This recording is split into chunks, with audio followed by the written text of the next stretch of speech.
Welcome everybody who's joining us now. In just a moment, as people begin to populate into the virtual session, we'll begin our webinar on retaining staff without breaking the bank. And Keeley Taylor, our HR specialist. We'll begin in just a moment once everybody populates through Zoom and our Facebook live stream.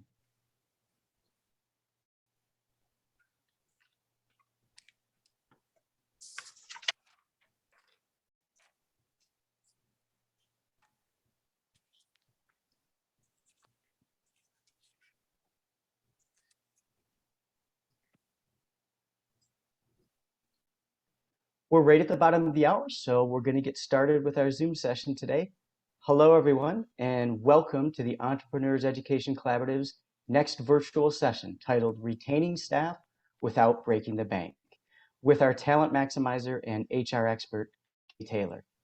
Today is Wednesday, May 18th, 2022. For those of you who are listening to this as a recording, I'm Blake Martin, a local entrepreneur like many of you, and a founding member of the Entrepreneurs Education Collaborative, or EEC.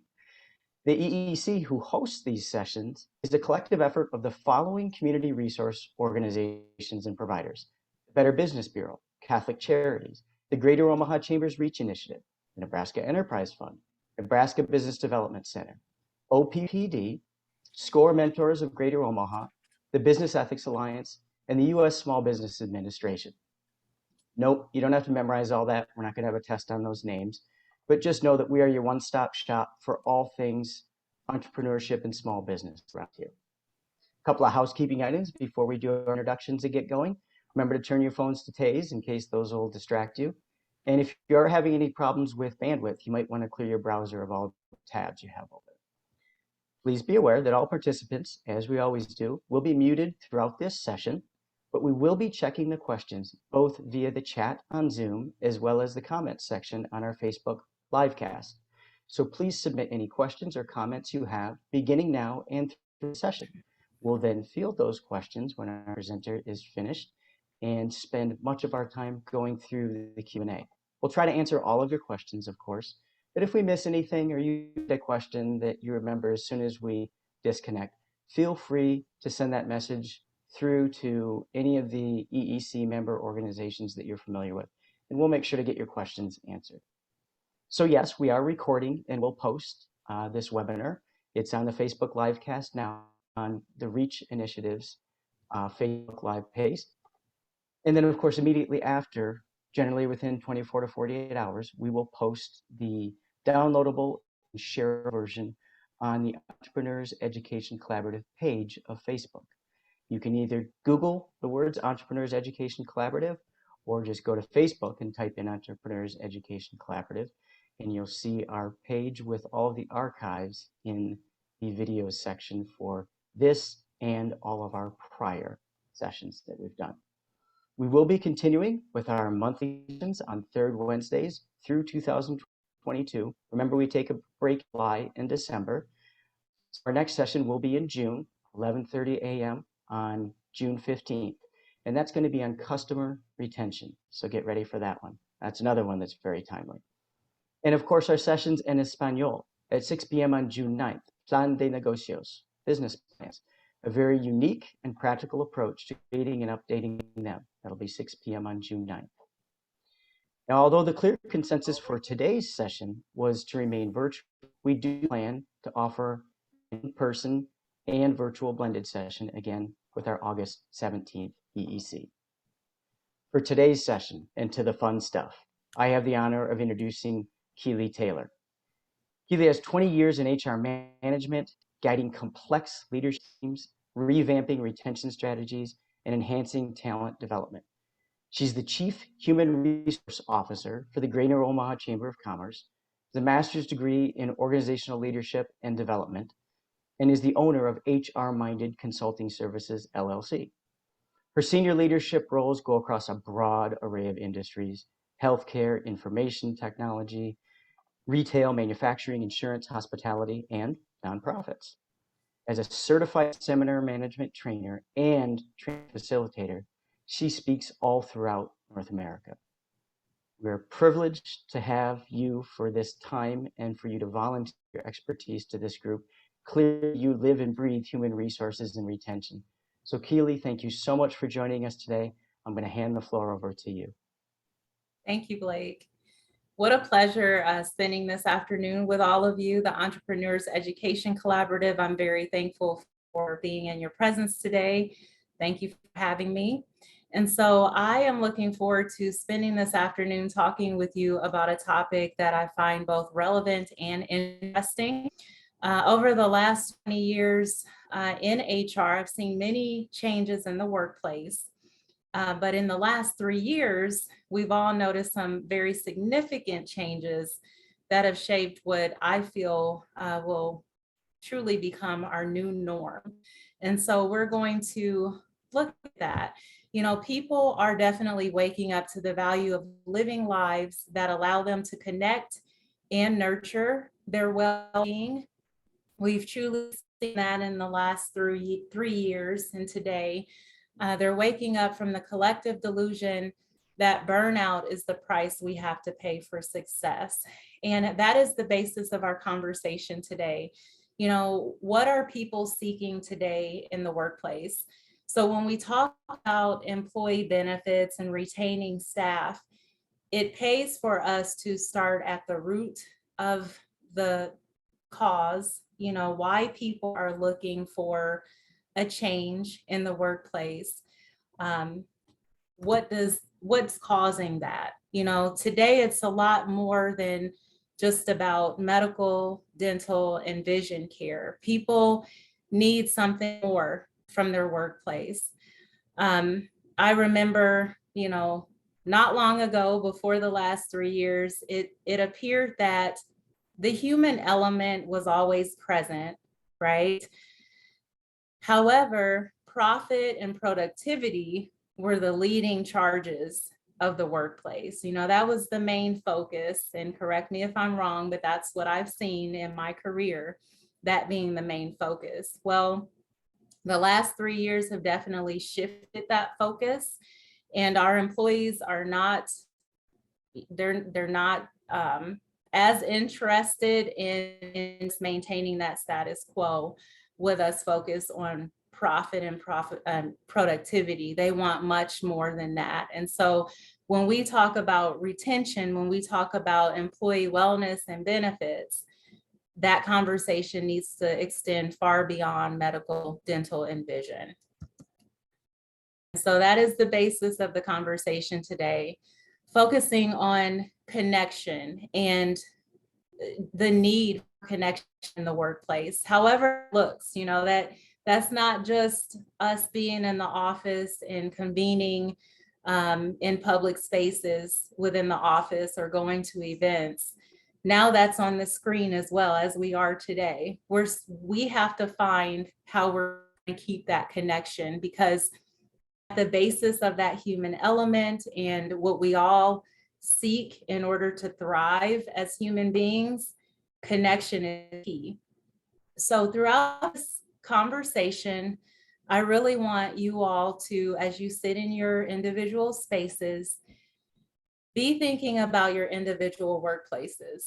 We're going to get really focused on your individual workplaces. So I don't want this to be a broad conversation where we're generalizing.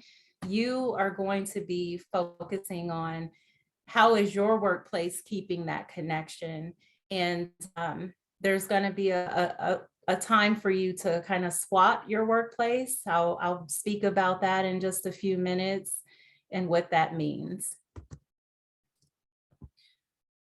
So at the basis of what the human element is seeking in today's workplace, we go back to Maslow's hierarchy of needs. You know, we all learned about Maslow's hierarchy of needs back in grade school, right? So we're getting back to the basis. And forgive me if you feel like you're back in school, but that's just how it is, okay? So at the basis of what humans are seeking in the workplace, before we start talking about retention, we have to look at what we all are wanting. Employee well-being, we're wanting mental, physical, and financial health. And again, it can no longer be about profit and productivity first. It has to be about us receiving our mental, physical, and financial health in our workplace today. So at the very basis of that hierarchy of needs, we have that physiological need, which is, the money. We have to have equitable pay, that we have to feel like that pay is not only it constitutes the work that we do or matches the level of work that we're doing, but it also is fair and equitable. Safety, whether we're getting swipe cards or there's a receptionist at the desk or there's security at the desk, we have to feel like our workplaces are safe. I am definitely a safety guru. I train OSHA, so safety is first, second, and third priority for me, any workplace that I'm leading. Our staff have to know that safety matters to the leaders in their workplace. And then you look at the top three: social, esteem, and self-actualization. So the bottom three are the basic needs that we all need in order to even just get through our day. That physiological, that safety, and that social connection is definitely necessary as the bottom basic needs. And then those top two, esteem and self-actualization, are the icing on the cake, but we cannot feel totally fulfilled in our workplace, and we won't stay in our workplace unless we have the top two. We need all five in order to thrive. And here is this at a snapshot so that you can get further explanation. So again, physiological is competitive wages. Through market research and benchmarking, you all as entrepreneurs and business owners can make sure that you are providing competitive wages for your staff. That is extremely important, and it's at the basis of our employee needs in the workplace. Safety. So how are we going to not only provide medical, dental, vision, coverages that make people feel safe and cared for, but what additional things can we provide in the workplace that will promote that mental health and well-being for each one of our staff members?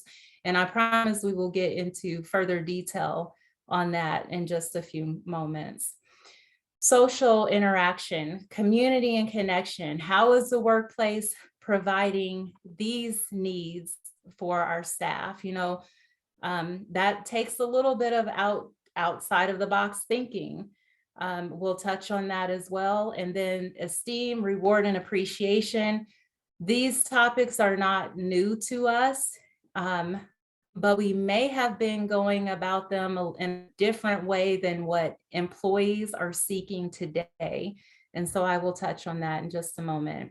And then self-actualization. This is why a lot of people have chosen to leave the physical workplace and they've gone into business by themselves. They enjoy working remote. They want to feel that every day they wake up to do the work that presents purpose and passion and fulfillment in their lives. They want to be the best versions of themselves. And it is now the responsibility of our workplace to make sure that that happens. So your workplace is unlike any other workplace. Every workplace is unique, it's different. Your industry is different. So are your employees. They're individuals. And so the mistake that leaders make in the workplace when determining what can I do to keep staff interested, what benefits can I provide for staff, is that they look and see what other companies are doing, and then it just stops there. When we are determining the right fit for benefits in our workplaces, it definitely requires an individualized approach. It requires us to do a SWOT analysis. This is going back to school again for some of you.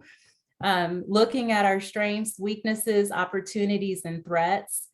And just to further drill that down a little bit. So this is how you use these categories in this SWOT analysis. So it takes you to look internal first at your strengths and weaknesses. Those are two internal components that as leaders, you really have to take time to focus on. Ask yourself, what things are your company doing well? What are your differentiators in the market? How do you stand apart from your competition? And then your internal resources, what kind of talent do you have and how can you leverage that talent when you're looking at ways to think outside of the box to provide some of those needs for the staff that I just spoke about. So again, it's not all about medical, dental, and vision. It's about, how else can I create that social component internally and leverage my internal resources to do that, and my internal staff. What are the staff truly interested in that's going to give them that additional flair, if so to speak, and make them want to come to work each day. Very important to focus on those areas. And then when it comes to weaknesses, we all run into turnover in our workplaces. Do we have the proper methods in place? Are we doing exit interviews, or are we just assuming why people are leaving? Oh, I'm sure it was because of pay. Not everyone is leaving because of pay. And it's up to us as leaders to make sure that we're sitting and talking with them, not just at the exit, but even before the exit, so that we can be proactive in preventing turnover even. And so I'll talk about that in a few moments as well. What internal resources are we limited on, and it takes more of a strategic approach with your leadership team and seeing if those can be corrected or not. Looking at your internal barriers is very important. And then there are external opportunities that each leader needs to consider. Like I said, it's not good enough for us just to sit and dream of what our staff might want or what I might like, and our staff might appreciate it too. We have to then, take an external approach and benchmark with other organizations in our industries, phone a friend, join a networking group where there are like companies and like professionals of like industries present, so that you can ask those questions. What is the competition offering that you don't have? Because if you don't find that out, you're going to lose staff to that competition. So your staff are your best, they're your best answers, if, for lack of better terms. Don't sit and just dream up the answers yourself. Go to your staff and ask. And then there are external threats.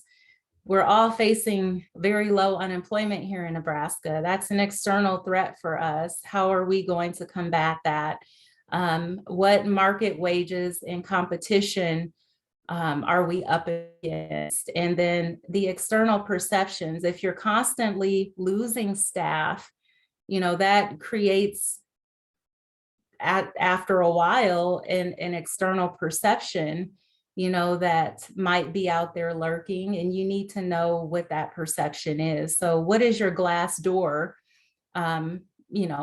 rating, and what are people out there saying about your organization, so that you can be aware of those threats and think of benefits and retention methods in order to offset those. Again, so swatting your workplace involves you looking at your current culture and the norms within your culture, the behaviors of your culture and the structure, because not all benefits, whether they're breaking the bank or not, are a good fit for you. So it takes that individualized approach. Benefits and perks, Which ones do you have currently that are tangible and intangible, and how are those creating happiness for your staff? You know, when is the last time that you surveyed your team to ask them what benefits do they appreciate? Over the last 20 years, I've noticed that staff join a company because of the benefits that are on the job ad.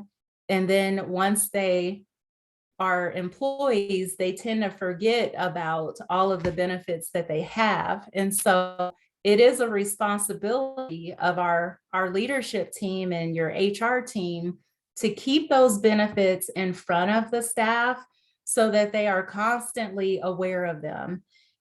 The ABCs of retention are always be communicating.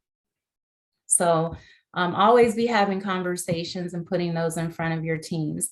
What performance metrics and expectations and systems do you have in place for measuring productivity? Because that is also a direct,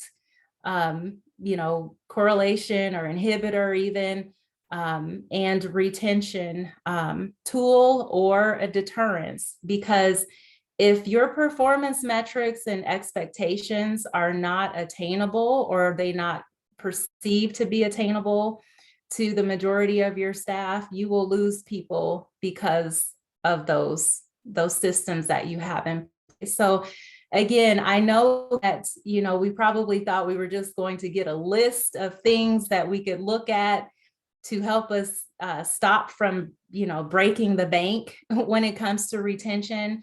But you have to start here.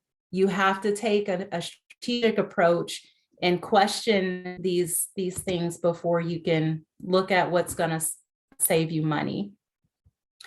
So meeting the needs of today's workplace, these needs are unique, takes you to analyze, benchmark, as I was speaking about, with like companies, and then convening. So you're convening with your teams internally.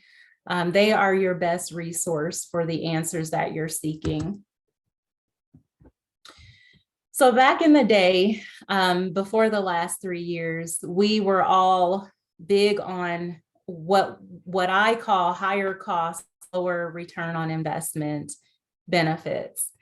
If you have worked any place where there, were fitness machines, basketball courts, and that's some of the reason why you even joined that company, because of the amenities. You probably quickly saw that there were fewer and fewer people even using them, right? I can't see any faces, but I'm sure that people are in agreement with that. So it's like the fancy hotel you want to stay at because of the amenities, but you're only there for 2 nights. So of course you're going to use them. But as time goes on and we're sitting in these companies with all these amenities, fewer and fewer people use them. And so it becomes a higher cost, but lower return on investment. I have yet to see anyone stay at a company because they had a basketball court. Bonuses and incentive pay. You've probably seen, and I've been guilty of this too, way back in the day, before people determine that the human element truly matters. But, giving out PTO coupons like crazy, doing the hiring bonuses, the stay bonuses, the retention bonuses, all those non-discretionary bonuses. I have yet to hear anyone say I'm staying because of the bonuses. Usually, and what HR people in my circles have seen, that once those bonuses are paid out, the staff go elsewhere. And so higher cost, lower return on investment. And then the vacation accruals. I'm not saying that people don't enjoy vacations, but there's a better way nowadays to go about that. And so these are all great gestures, but they are higher costs. So if these are things that you're relying on right now, you may want to take a second look at those things as far as, are they helping your staff stay?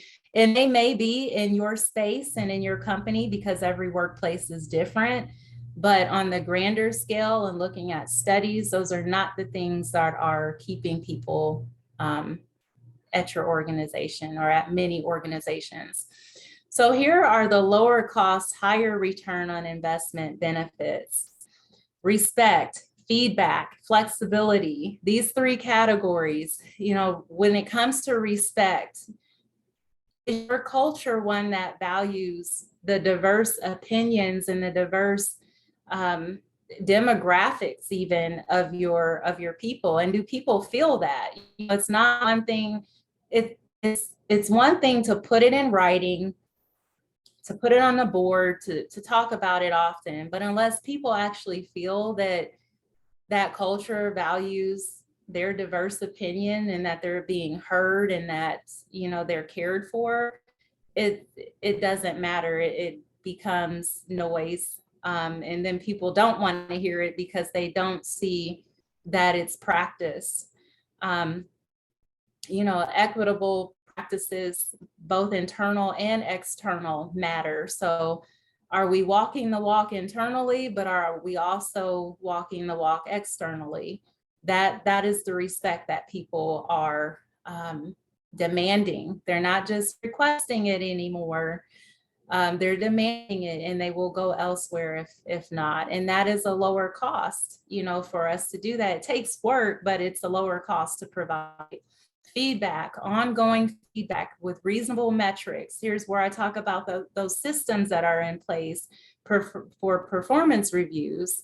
I've been at companies before where, staff just feel like these are unattainable metrics or they don't make sense. And, it kind of goes to deaf ears for a while. No longer, people are being very vocal when things don't make sense. And some are ready to just up and leave without voicing their opinion, or they feel like they voiced it too often and they're tired of talking about it. So, employers really have to change those systems so that the feedback is delivered more often than just the performance appraisal. And, with performance appraisals, there's always that question of how often should I do them? What should they look like? Should they be 360-degree appraisals? Should the employee have to give insight on their reflection first? The answer there is talk with your staff, talk with your leadership team. Don't dream up the answer on other people's behalf. Do the work and get the metrics and the data, and then make an informed decision and be strategic about it. That's always going to be the answer. And then when it comes back to flexibility, the last one. So the most competitive vacation packages are those that offer the most flexibility. You'll see companies offer unlimited PTO. I think that is phenomenal. People don't want to feel like they're on a leash when it comes to, asking for time off. They will quickly say, forget it, I'll just start my own business.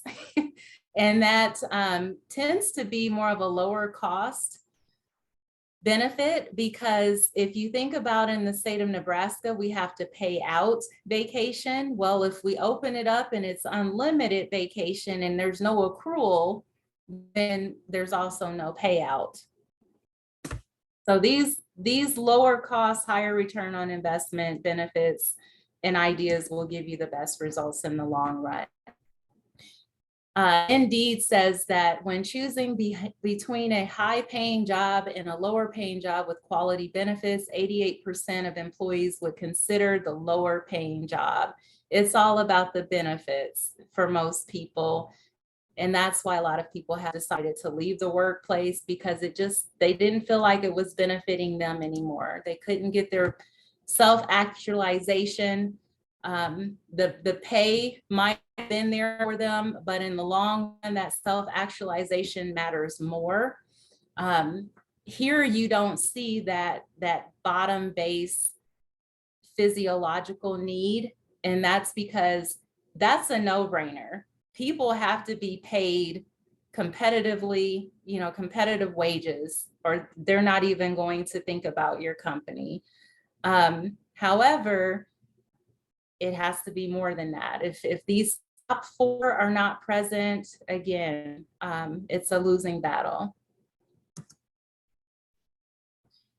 So when we talk about avoiding breaking the bank, there are three categories that I want us to focus on. And so here's where we get into this list and the nuggets of information that you will find helpful. When it comes to flexibility and creating that mental health and well-being for our staff, think about that unlimited vacation and how you can reorganize that if you're currently on an accrual system. If you can't do that, flex scheduling, giving people different opportunities to flex their schedule, even if it's a set in stone schedule that you have to do, maybe even 4-day work weeks. Every department is going to be different because every job task is going to be different.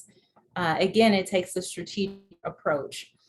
Relaxation periods. There are studies out on relaxation periods that, allowing someone a full hour to rest is too much because then they wake up groggy and, so we don't want to say use your lunch break to relax. And we want to create space within their work days for them to take a 15-20 minute relaxation period and feel comfortable doing that work. I remember that way back in the day, being at companies where falling asleep at work or taking a rest break was immediate separation. Well, people aren't having that anymore. Yes, you would be able to separate them, but most people, they want the comfort of knowing that they can relax at work, especially when they have to be there the majority of their day. Dress for your day. Look at your dress code. Not only does your dress code need to be inclusive nowadays, and you have to make sure that the proper pronouns are being used so that it's inclusive of every demographic and everyone feels comfortable with it. But if the business will allow it, dress for your day goes a long way. Fridays, making the time on Fridays to be a half day or a full day, whatever works for your business. People appreciate things of that nature. Hybrid, most people are not even accepting less than hybrid. So you might as well just go for it. And then unlimited sick time and allowing staff to listen to music.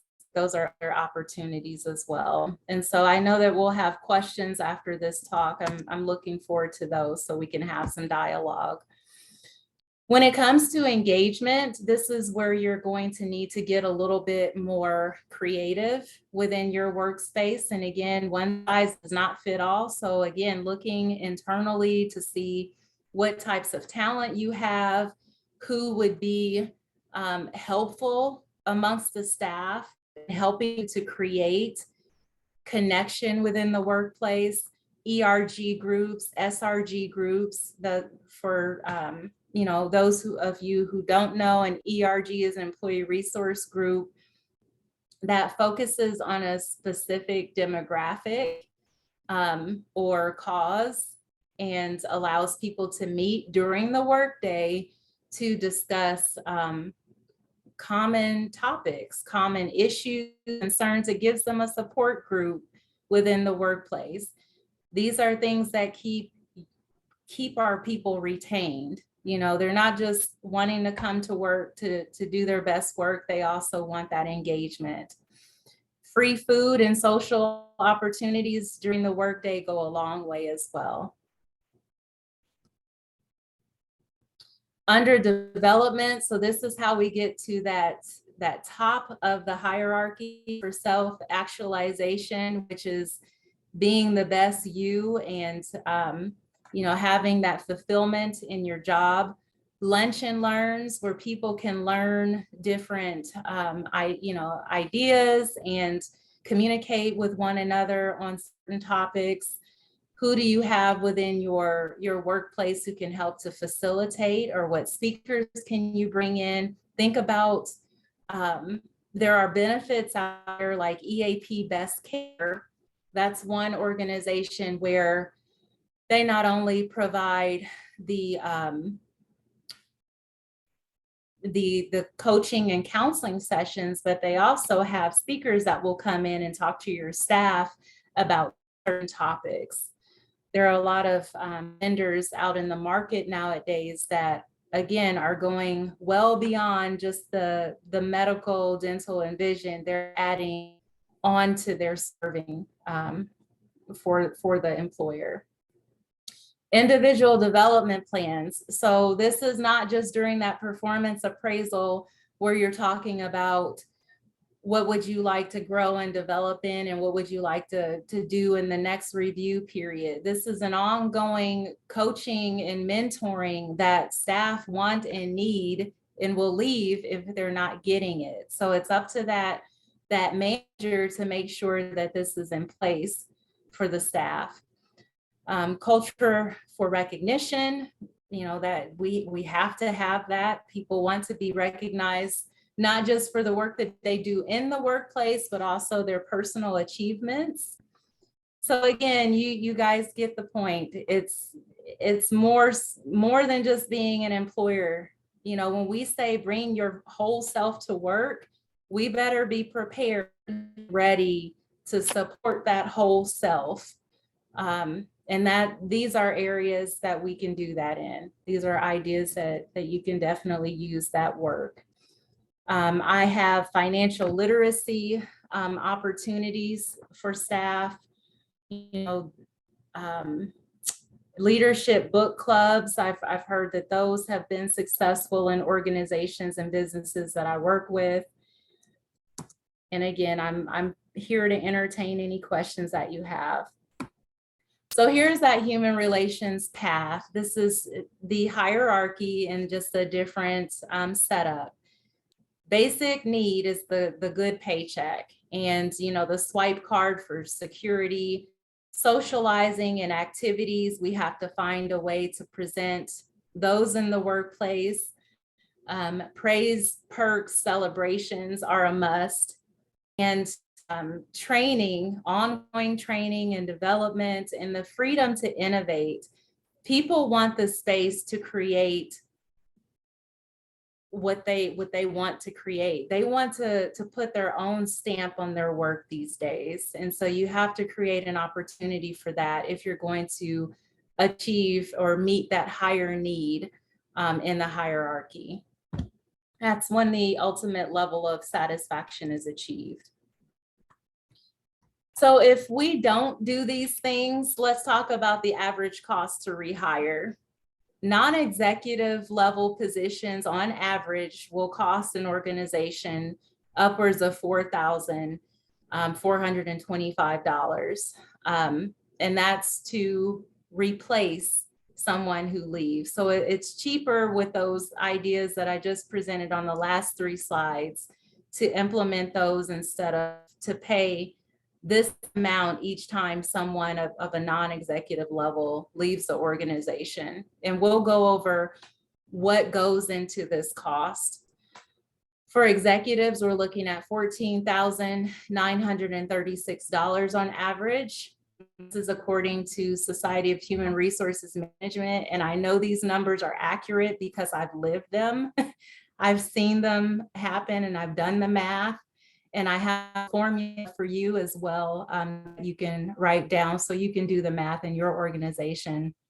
And then today, it takes a lot longer to fill positions, especially of the professional and business services realm, because with 2.3% unemployment, everyone is working. The most qualified people are working. And so you have to have benefits and, ways to pull people from places that they're already at.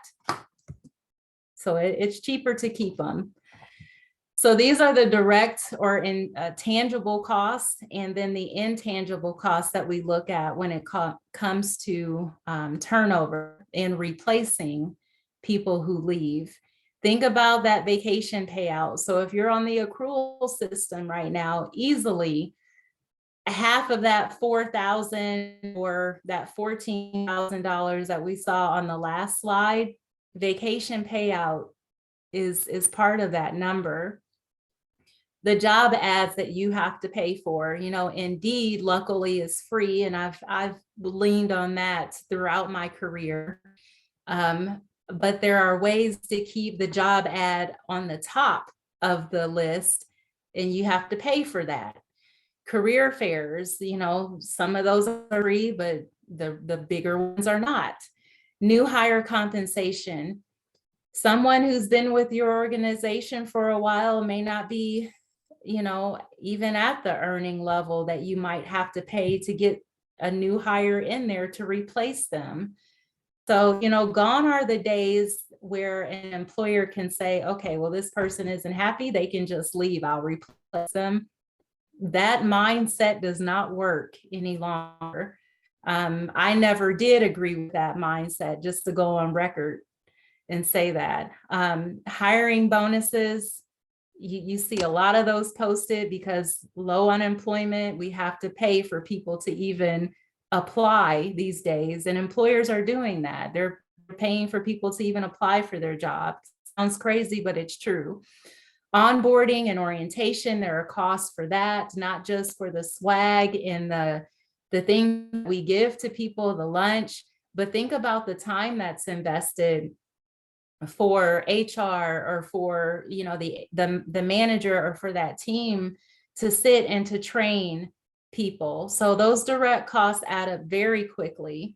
And then the intangible costs, when people are exiting your organization, that work still has to get done. And so if people start to feel stressed out because they're having to work double the time or effort, that affects employee morale. Plus, when they see their team members leaving one after one, that affects employee morale. There's a loss of production that happens. People start to question the culture. It's just not a good thing. So there are a lot of costs that go into those numbers that I showed.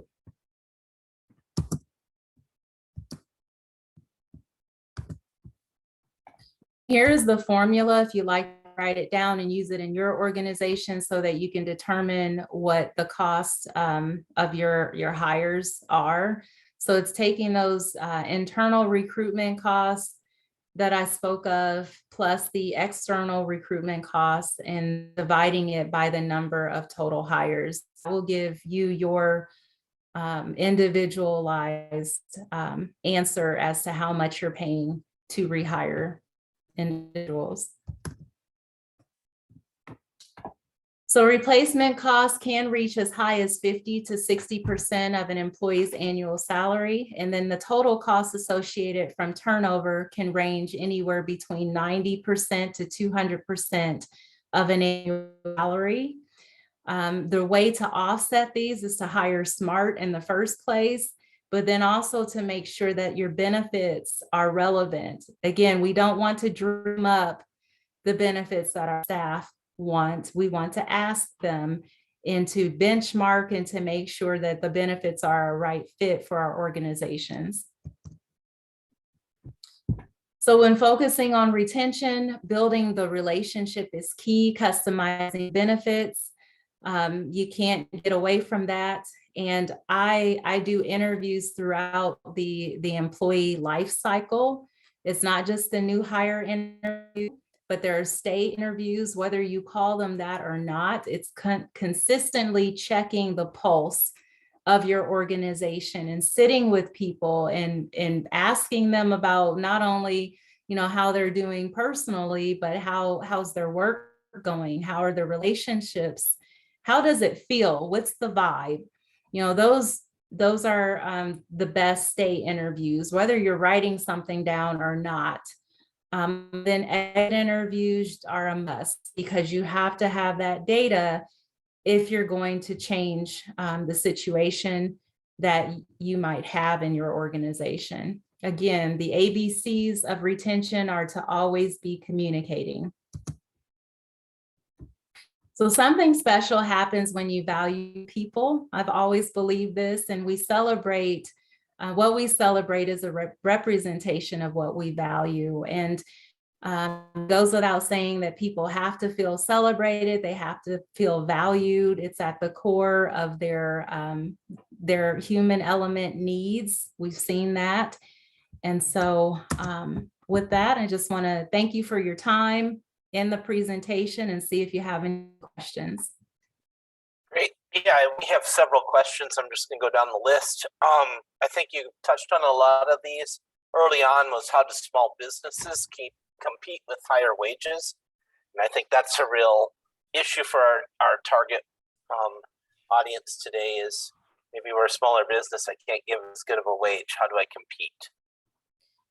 So as a small business, it is more difficult to compete with those wages, but you have to consider who is your target audience that you're going after, what type of staff member works best in your organization, and what appeals to that niche market. We can't just cast a wide net and hope we catch whoever applies.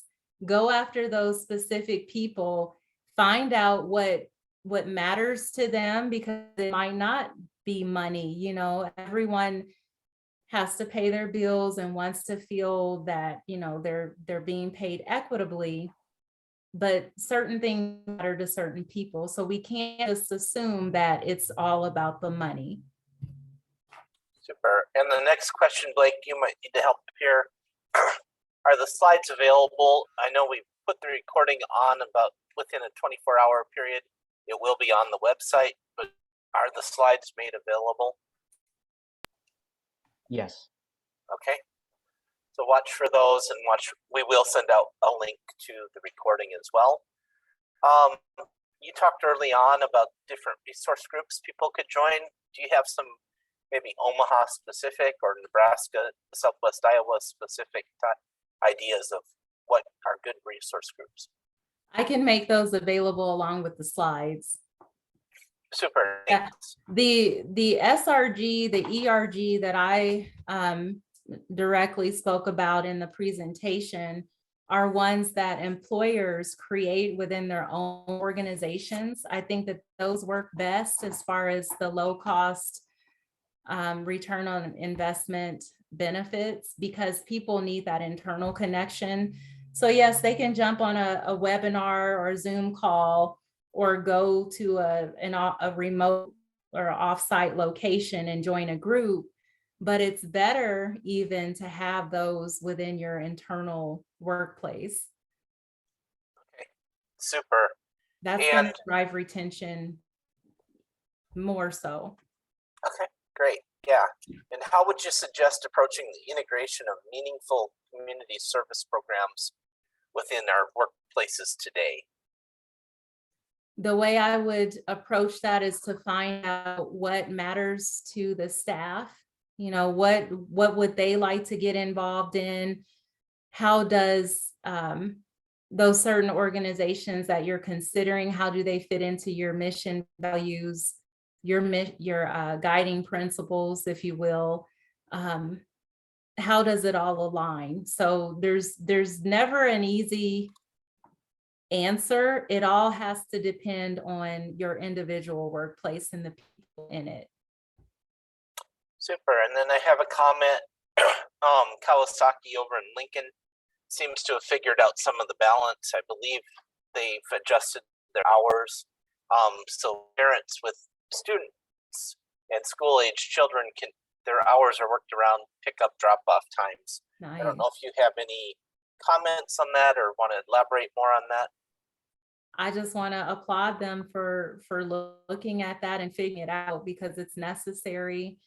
No one wants to sacrifice the pickup and drop off of their children anymore. So hats off to them for figuring that out. And more of us employers need to do the same. So that's a great model, especially if you don't need somebody 8 hours straight. You Yes. might be able to pick up folks that are staying at home or want maybe a 4 or 5 hour work day. So that's a good model. Another question, in the construction industry, and I'm sure there's others too, allowing a 4 work week or half days off is pretty challenging. How do you get around some of those, maybe more of the service areas where you do need people to be on the job at a certain time until a certain time? So this is where that benchmarking comes in, and speaking in networking groups, or, you know, getting advice from other leaders in your industry. I've spoken with clients in manufacturing and construction where they have figured it out, what works best for them and their employee base. And so again, you have to get out there and network and ask those questions. I don't have that answer without doing a analysis of that individual workplace. I wouldn't be able to answer that just on this call. Okay. Somebody that's a chamber member could talk to you about that though afterwards, is that right? Yes. Yeah, so if you're not a chamber member already, consider it, because there's a huge number of resources available at the chamber. Blake, I believe you had an announcement. Just a reminder, June 15th is our next webinar, so I can't unabashedly make a commercial announcement for a second. What would you say of the 3 categories, culture and norm, benefits and perks, or performance metrics? Which one do you feel is the most effective? If you had to rank them, how would you rank those? Well, you can't accomplish anything unless the culture and the vibe of the organization feels good to people. So I would, and it takes a while to establish culture, but people can tell when you're really working on it. It's something that you cannot fake. And so the norms of the organization and the culture, there was a reason why that was the first block to concentrate on. It is the most important. Now, the systems that you have in place also go into that norm that you're creating and the structure that you're creating. So you're working on both of those at the same time. And then the benefits and perks, you know, Jim, really you can't have one without the other, but culture is the best start. Okay. So start at the culture and build everything around your culture. Yeah. Yeah. Next question was, for you personally, what are the top 3 reasons you're hearing people leave when you do exit interviews?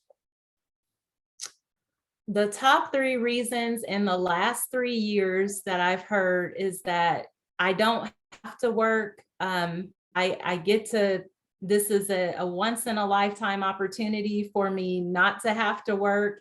I'm going to take advantage of it. I'm going to spend more time with my family. I'm going to do contract work. There is such a need right now for contract work that people, Uber professionals who have spent many years in their line of work, they have a prime opportunity to do that. And, you know, families where one person is working, but there's small children in the home, it's a cost savings for many people, you know, not to have to pay daycare so that they can stay at home and just take advantage of this opportunity. That has been the highest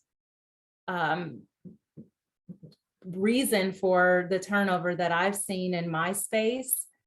Yeah, that's my answer. Okay, super. And then I have one more, and this is probably good we saved it for the last. I think there's a lot of questions about how do you have sources for best policy, best practices related to unlimited PTO, and how do you go about implementing that? I mean, I know a lot of companies are going that way, but it also seems pretty.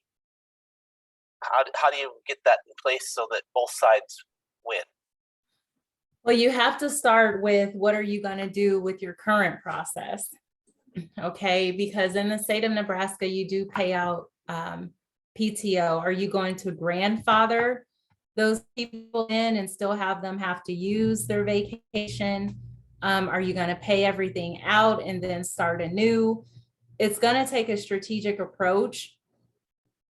Once it is implemented, it's more of the honor system. There has to be great communication between the management team and the staff. There has to be trust. So, you know, if your culture doesn't have those things already, you'll want to work on that first before implementing the unlimited vacation, because the whole purpose of it is so that people feel trusted and you know, not so much on a leash to have to adhere to the accruals, and they can take the time that they need based on business needs as well, which again is where that communication comes in with the manager. Again, that's more of an individualized approach and conversation. Super. And I don't see other questions. Winsley, do you see any on Facebook, or have you already typed those in? All right, I'm hearing none. Just a reminder then, for the 15th of June, we look forward to seeing you, and I'm going to turn it back to you, Blake. Thanks for fielding all our questions. We really appreciate your time. Thank you. Yes, Keeley, thanks one more time for the presentation. Appreciate the fact that you painted the picture for the strategic approach, but also included some very specific tactics that folks can use. So thank you. This will all be recorded and posted. Sorry. Thanks again. This will all be recorded and posted to our EEC Facebook page. You can Google Entrepreneurs Education Collaborative or go onto Facebook and type in Entrepreneurs Education Collaborative. You'll see these all posted, including archives from our former ones, in the videos tab. As Jim said, our next session is the third Wednesday in June. That's June 15th. And we've got EEC en Español at 6 p.m. on June 9th on business plans. Thank you all for joining us again for another session. We appreciate your attendance, and we appreciate the participation of our presenter, Keeley Taylor. Hope you all have a wonderful day, and we'll see you again in a few weeks.